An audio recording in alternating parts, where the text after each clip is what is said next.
I am a part of all that I have met, yet all experience is an arch where through gleams that untraveled world. Alfred, Lord Tennyson. The market did not sleep after a victory. It burned. Not in fire, but in fever. The aftermath of Scene 3F Red was a storm. Noise, movement, heat, arguments shouted across planks and cables, laughter that was half relief and half disbelief. Everyone had something to say, and most of it started with "Did you see," or "They actually," or "Purge bled." Zeng Wei sat in the middle of it all, swaying, blinking slowly through the ringing in his ears. He was aware, in the abstract, that he was still alive. He wasn't sure he remembered how that was supposed to feel. Terrace 7 looked different now. The lanterns were brighter. The smoke thicker. The air was charged with something like worship and riot. People were coming down from upper terraces, climbing ropes, leaning over railings to stare at the proof. Han Fei's proof.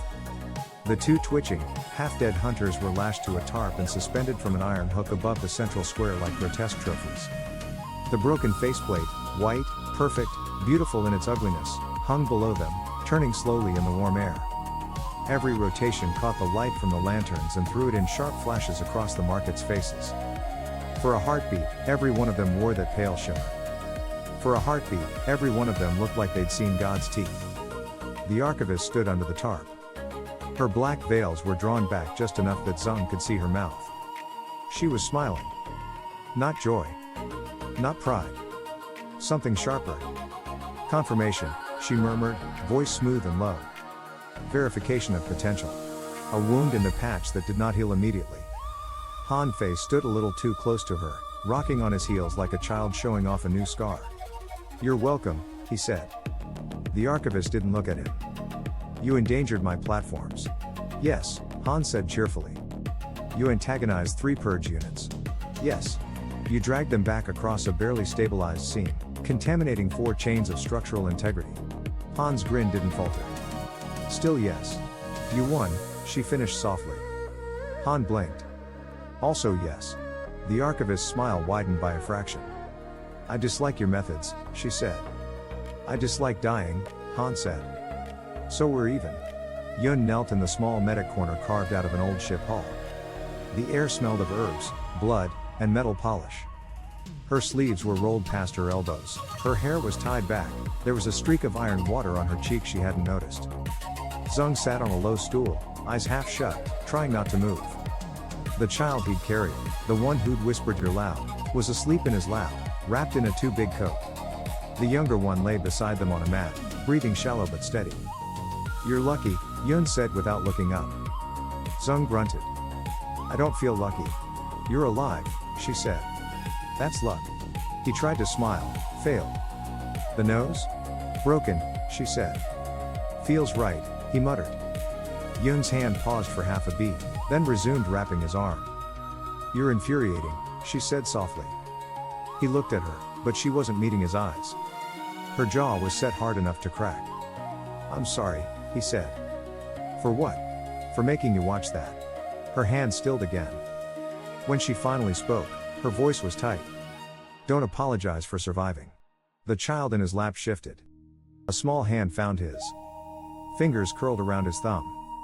Reflex. Trust or fear, it didn't matter which. Yun watched it.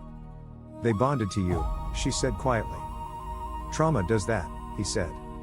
"Don't joke." He didn't. "Not really." "I'm not," he said. For a long time, they worked in silence. Outside, the market's celebration rose and fell in waves. Voices. Drums. Someone playing a cracked flute. The sound of a people who had seen proof that heaven could bleed. Later, the archivist called him to the den. It was smaller than he remembered. Or maybe he was just bigger now, filled with things that couldn't fit inside skin anymore. The air was heavy with the scent of burning oil and old paper. She was waiting at the desk, fingers steepled.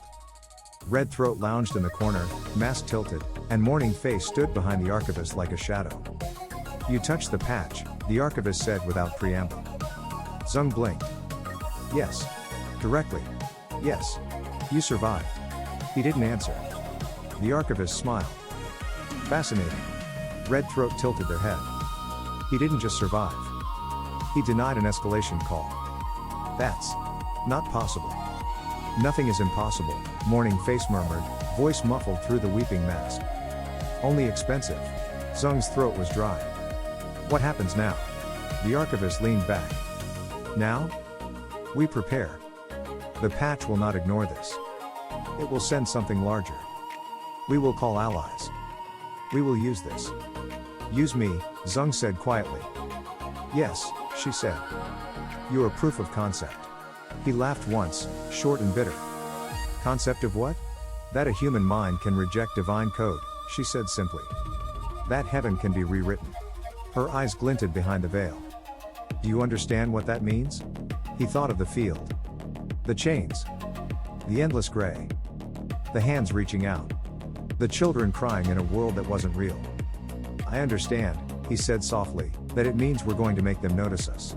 The archivist nodded once, as if that answer pleased her. Good, she said. Then rest. Tomorrow, we teach you how to break heaven properly. That night, Zeng sat alone on the edge of the platform, legs dangling over the dark.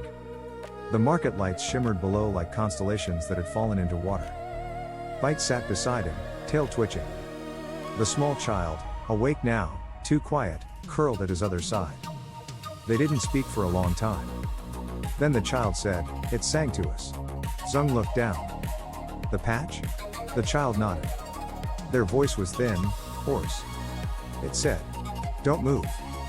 Don't be scared. Don't think. Don't remember." Zeng's stomach twisted. And you didn't listen. The child shook their head. We tried. But it hurt. And then, I heard you. He frowned. You heard me? You were loud, they said again, simple, honest. So I followed. Zeng didn't know what to say to that. So he just reached out and ruffled the child's hair. They leaned into the touch like someone remembering warmth. Above them, the sky flickered once, too bright, too white, and then steadied. Somewhere far off, thunder rolled, except it wasn't thunder. It was code. Rolling closer. He exhaled. Tomorrow, he whispered, we start again. Bite chittered softly. The market breathed around them. Heaven listened.